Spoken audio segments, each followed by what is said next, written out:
โอ้ยฝนตกลิ้นบ่ไปคิดว่าสิเพิ่นสิมาแต่เช้าบ่าวเอ้ยนี่ต้นนี้กับต้นดูต้นนี้งามเลยต้นดูตัวนี้เด้เนี่ยโดยคือซื้อมือนี่โอ้พี่น้องเอ้ยเนาะหาซื้อดินดอนต้นหญ้าก็ยากละมันดินหน่อยรองอปั้นลงเลยซื้อถิ่มไว้โดยเอาบ่าวสบายดีป้าลุงนี่เด้อบ่าวเด้อโดยจักหน่อยสิออกจากนี้เลยสิพากันไปเบิ่งเขาหน้าเบาลี่พี่น้องเอ้ยว่าเพิ่นว่าคือซาคือลือแท้คือว่ายันเขาไล่ออกจากบ้านอยู่เพิ่นว่ายันเขาไล่ออกจากบ้านพี่น้องเอ้ยสาเหตุเพราะหยังหวานเขางามย่านเรียนคาถาอีหยังเกาะเบาเรียนคาถาอย่างนั้นเพิ่นว่าน่ะเรียนคาถาหน้าน้อยเขาลายบ่หน้าน้อยเขาลายคันว่าคลำบ่ได้ก็เป็นปอบได้พี่น้องเอ้ยเพิ่นว่าได้เฮียนน้ำเขาดีบ่ได้เฮียนน้ำเขาบ่เฮียนเกี่ยวแปลงแล้ว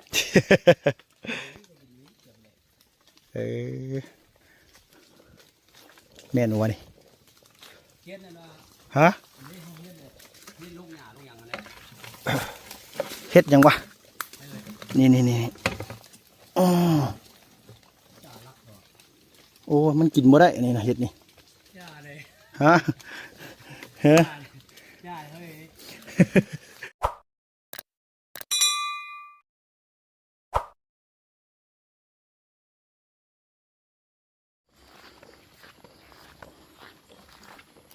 ไปพี่น้องเอ้ยเนาะไปใส่มาใส่บ่ได้พี่น้องเอ้ยมื้อวานนี่พากันเข้าป่าแต่ว่าบ่ได้หยังว่าสิไปยามแห้วแล่นฝนตกแล่นบ่ลงพี่น้องเอ้ยก็เลยได้กินข้าวกับจ้ำแจ่วบักเพชรโอ้ยวาสนาบัดที่นี่อันแม่น้องนี่เพิ่นว่าเพิ่นอยากกินแกงเห็ดเห็นว่าคนในหมู่บ้านเพิ่นอันไปหาเก็บเห็ดพอได้อยู่เพิ่นสั่นว่าเห็ดเพิ่งเห็ดละโงกลุงเฮิมกับเบาลีลิ้วมาแต่เช้าเลยพี่น้องเอ้ยมื้อนี้กับเบิ่งแน่พี่น้องเนาะมาพร้อมฟ้าพร้อมฝนพากันย่างมาเปียกเปียเลยเนาะพี่เนาะเนี่ยอะไรก็เพื่อลูกเพื่อเมียเพิ่นอยากอาหารธรรมชาติอาหารบ้านๆเนาะพี่เนาะโอ้แกงเห็ดเพิ่งเห็ดละโงกเห็ดดินร้อนต้นหญ้ารวมกันนี่อำลำเลยพี่น้องเอ้ยเนาะ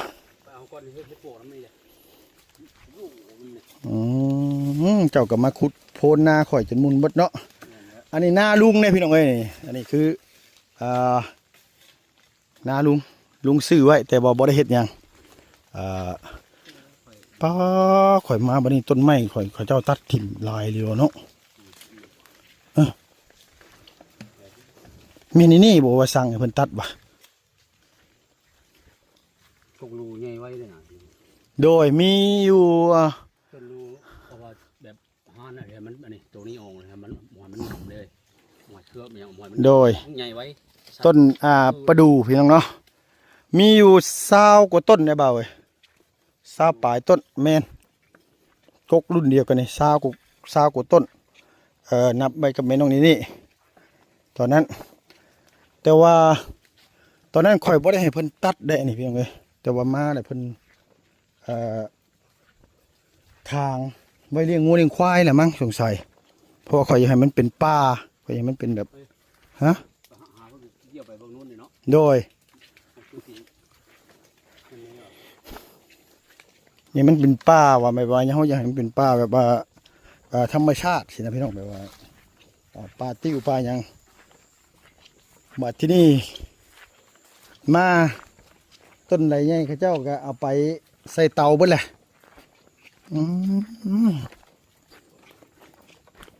หมายความเจ้าของหน้าเพิ่นบ่ได้มาเบิ่งได้นี่แม่น้องนี่เพิ่นมาแต่เก่าเพิ่นคือห่วงแฮะอย่าตัดเด้อเนาะ มันกลัวน่ะเขาเจ้าตัดลงไปมีแต่ไม้ติ้วน่ะแม่ไม้ติ้วมีแต่ลำงามๆไม้ติ้วกินใบได้พี่น้องเอ้ยลุงซื้อไว้ตั้งแต่ข้าวไปทำงานกับแม่น้องอันนี่อยู่ที่ประเทศไทยเนาะพี่เนาะซื้อไว้กับลูกกับเมียแต่ว่าบริเฮ็ดอย่างดอกพี่เนาะกว้างเติบอยู่ประมาณ3 เฮกตาร์3 หรือ 4พุ่นแหละพี่น้องเนาะซื้อไว้แต่โดนแล้วชั่วโมงนี้โอ้ยบ่มีปัญญาหรอกพี่น้องเอ้ยมีเงินกะแม่นเบิดนั่นแหละแม่นเบิดแล้วเปล่าเว้ยแม่นเบิดแหละโดยต้นดูต้นหนึ่งต้นบักใหญ่นะอยู่หั่นน่ะมีต้นหนึ่งแต่ว่าเขาเจ้าห้านข่อยแล้วไปจักฮะ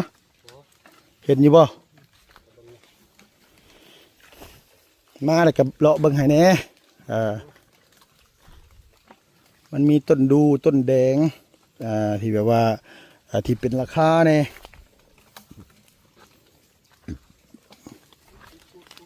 ใช่มาตั้งใจมาหาคือบุเฮ็ดนี่เบาบัดอันว่าข้าเจ้าว่าคือพอได้กินอยู่เอาเฮ็ดนี่เมื่อให้เมียกินนี่ก็เรียบร้อยเลยนี่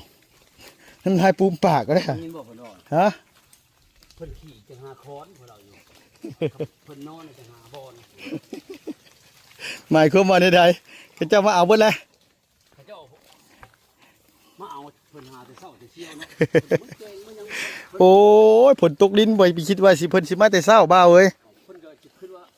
ฝนตกลิ้นหาไม่จังได้อ่ะบ่มีคนเลยต้นนี้กับต้นดูต้นนี้งามเลยต้นดูตัวนี้เด้เนี่ยโอ้โหแล้วตัวนี้โดยตัดไว้เนาะคือซื้อมือนี่โอ้พี่น้องเอ้ยเนาะหาซื้อดินต้นหญ้ากะยากละมันดินหน่อยรองอปั้นลงเลยซื้อถิ่มไว้โดยเอาเบาสบายดีป้าลุงนี่ได้เบาเด้อโดยจะน้อยสิออกจากนี่เลยสิพากันไปเบิ่งเข่าหน้าเบาลี่พี่น้องเอ้ยว่าเพิ่นว่าคือซาคือลือแท้คือว่ายันเขาไล่ออกจากบ้านอยู่เพิ่นว่ายันเขาไล่ออกจากบ้านพี่น้องเอ้ยสาเหตุเพราะหยังหวานเข่างามย่านเรียนคาถาอีหยังเกาะเบาเรียนคาถาอย่างนั้นเพิ่นว่าน่ะเรียนคาถาหน้าน้อยเข่าลายบ่หน้าน้อยเข่าลายคันว่าขลับบ่ได้ก็เป็นปอบได้พี่น้องเอ้ยเพิ่นว่าได้เฮียนน้ำเขาดีบ่ได้เฮียนน้ำเขาบ่เฮียนกี่เจียวแปลงแล้ว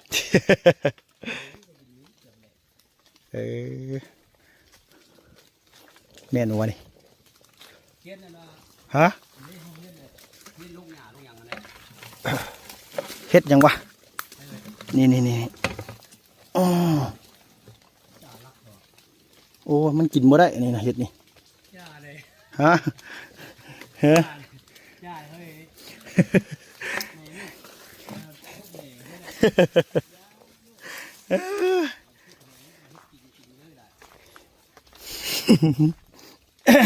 จากคักเมียไปสิช่างเมียใช่ไหมทีเนาะ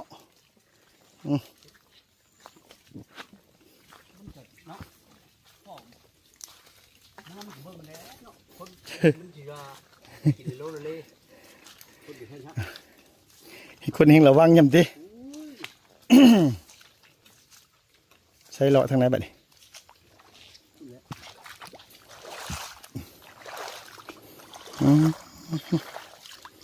อันนี้หน้าพอเถ่าพี่น้องเอ้ยก่อนน้ำใหม่แล้วโอเคไปพี่น้องไป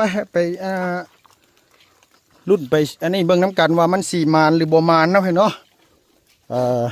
ได้พอให้แม่ในนี่จักบาทกับไข่ยี่ดอกอุตส่าห์แข่งฝนแข่งฟ้ามากุ้ยอันนี้นี่คือหน้าของเมเถ่าเบา บุญสารวัตรโอ้ยโบแมน หน้ายายน้องวาสนาไม่เท่าเบาบุญไม่เท่าเบาบุญมันป่าอันนี้แหละเราอยากขายตอนนั้นเราอยากขายแล้วคอยนะให้บอกมาบุญซื้อเอาคอยว่าลุงบุญคือบุญซื้อเอาว่ะมันหน้าเพิ่นอยากขายใกล้หน้าคอยหันว่าเราอยากขายตอนนั้นเราห่อนเงินเนี่ยเราอยากขายแสนน้อยๆนี่แหละอันนี้น้าผสมบ่ เอาบ่แม่นน้าไม่เท่าเย็น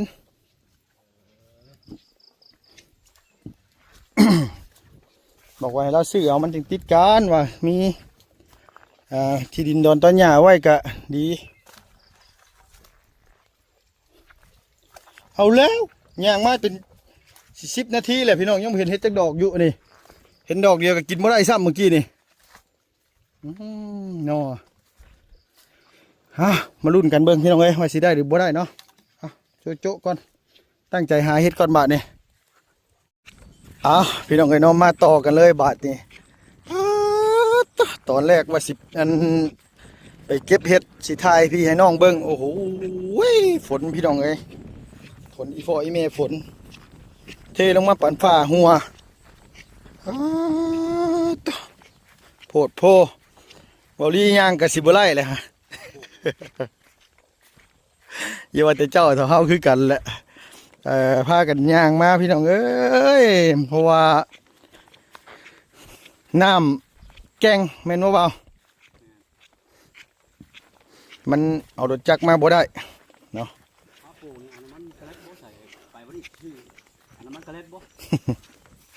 เอาแต่สิว่าใส่ให้พี่ให้น้องมึงดูเห็ดเท่าน่ะได้หลายเติบบ่พ่อบ่แกง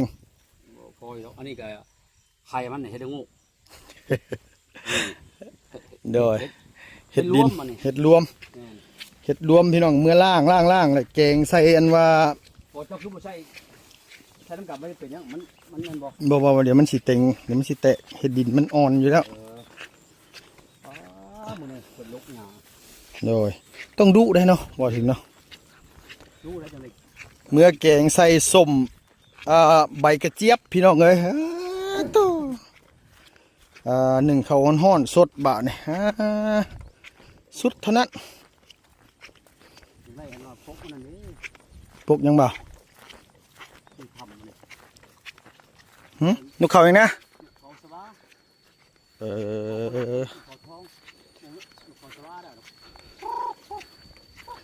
นกเขาสวาเนี่ยมันสิตัวน้อยกว่านกเขาตู้เนาะแม่นบ่นกเขาตู้นี่คือนกเขาคันม้วนนะพี่น้องเอ้ยเนาะนี่แหละเพิ่นว่าอยู่หากินซ้ำกับซื้อเลขคนใดบ่ได้มันง่ายๆได้แน่บ่ได้แน่เลยหนึ่งมาลำดับแรกเลยคือทำใจไว้ก่อนเลยว่าสิได้หรือบ่ได้โดยเห็ดปวกยังบ่ออกบ่บ่เห็ดปวกยังบ่ออกบ่มันลาแล้วฮะมันลาแล้วแม่นบ่เป็นปีใหม่เลยเป็นปีใหม่คือได้ได้วะบ่เข้าใจปี2020เลยปี2026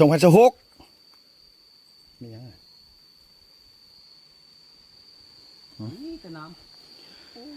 พี่น้องเอ้ยมารุ่นน้ำกันเด้อเพิ่นเด้อ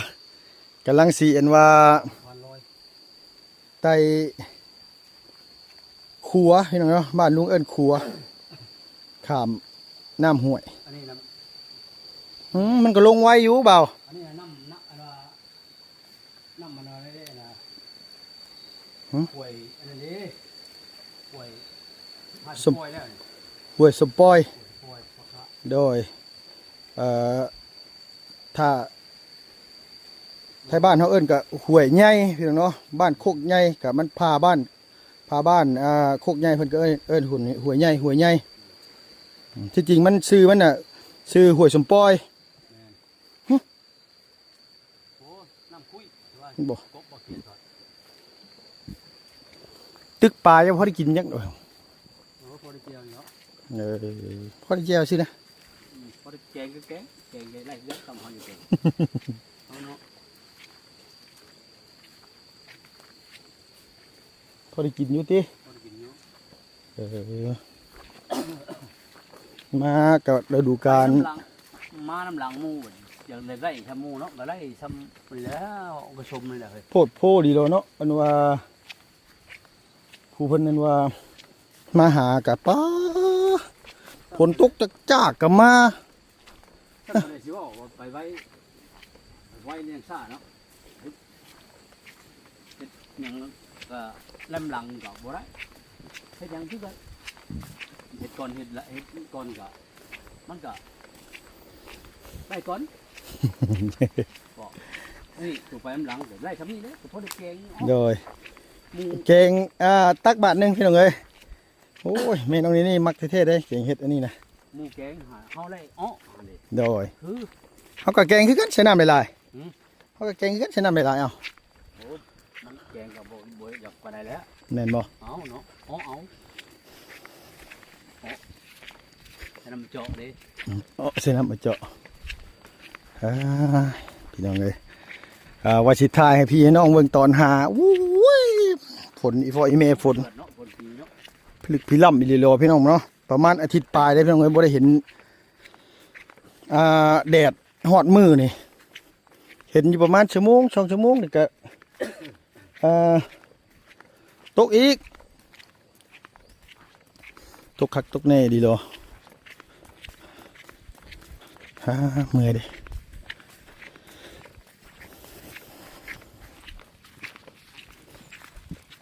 หน้าพ่อใหญ่หน้าพ่อใหญ่วันนี้พ่อใหญ่เพิ่นสาวลำแล้วบ่ได้หน้าพ่อใหญ่เพิ่นกระปูเด้ กระปูบ่ ปูเด้ จับไปดองกินตำหุ้งอีกแล้วสิเป็นหยังหือ เพิ่นสิแล้วพ่อใหญ่เพิ่นบาดหา3แต้มแม่เอายังอยู่บ่ยัง เข้ากับเพิ่นดำมันนี่พี่น้องเอ้ยหน้าดำเพิ่นใส่ผู้อยู่เปล่าเฉพาะมันจะเขียวงามเนาะข้าวเขียวเต็มท้องให้ท้องหน้าอะไรเพิ่นเลยเนาะได้ยินย่างกายภัยก็ว่าข้าวงามไม่ดีบ่เปล่าข้าวหน้าเจ้าน่ะพาไปเบิ่งได้บ่โดยพี่น้องเอ้ยเนาะเพื่อฮอดไกลเติบพี่น้องเนาะมีแต่ว่าลุงกับสีขออนุญาตจบคลิปก่อนพี่น้องเอ้ยเนาะไปหาเฮ็ดหาหอนก็ถ่ายคลิปบ่ได้โอ้ยโพดโพฝนตกเลยให้บ่เลิงบ่ กับผู้สาวแล้ว เลยยังฝนตกบุติแล้วแหล้ว อย่าไปเลยเดี๋ยวช่วยอยู่ไปไหนเนาะไปเบิ่งว่าแม่ไปใช้ปุ๋ย มาติเฮือนโอ้ยเนาะ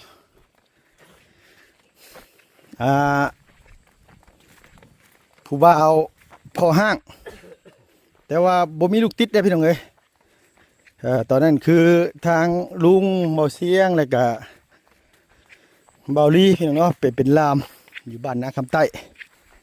ไปขอไปไหวไปแต่งเรียบร้อยคือข่อยก็บ่ว่าพ่อห้างลูกติดเด้พ่อห้างเมียปล่อยเนาะ เจ้าพอห้างเมียปล่อยเนาะเพราะว่าเมียเอาลูกไว้ เมียเอาลูกไว้ก็คือได้อันว่าเป็นใช่นะคือบุลุยน้ำนี่ นี่แหละนี่มีขวดสะพานหน่อย รับไปทางพูดบ่อนะ รับไปนี่ น้ำพี่น้องเอ้ยมึงเนี่ยตามห้วยหนองคลองบึงเอาเนาะพี่น้องเนาะโอเคพี่น้องไปสำหรับคลิปนี้ก็ขออนุญาตจบคลิปก่อนเด้อพี่น้องเด้อมาหาเห็ดหาหอนได้พออยู่พอกินอยู่สิไปเบิ่งข้าวเบิ่งน้ำนาบรีก็พี่น้องไอ้บ้านนี้ก็ได้เอาสบายดีเด้อบ่เด้อสบายดี โดยไปเบิ่งข้าวเบิ่งน้ำนาเพิ่นก่อนพี่น้องเพิ่นคือว่าซาบลือแท้ๆย่างกายไผก็ว่าโอ้ย ยเอาน้ำแหน่แนวนั้นมาสันว่าเขาพันธุ์อีหยังคืองามแท้ฉันว่าก็เลยสิมาเบิ่งเนาะพี่น้องมาแต่หาเห็ดมึงเนี่ยผลยังปล่อยอยู่เด้พี่น้องเอ้ยเดี๋ยวนี้นะอุ้ยตอนนั้นถ่ายบ่ได้เลยฮะมีแต่ว่าซ้ำนี่เลยเนาะพี่น้องไปแล้วพี่น้องบ๊ายบายสบายดีเด้อพี่น้องเด้อ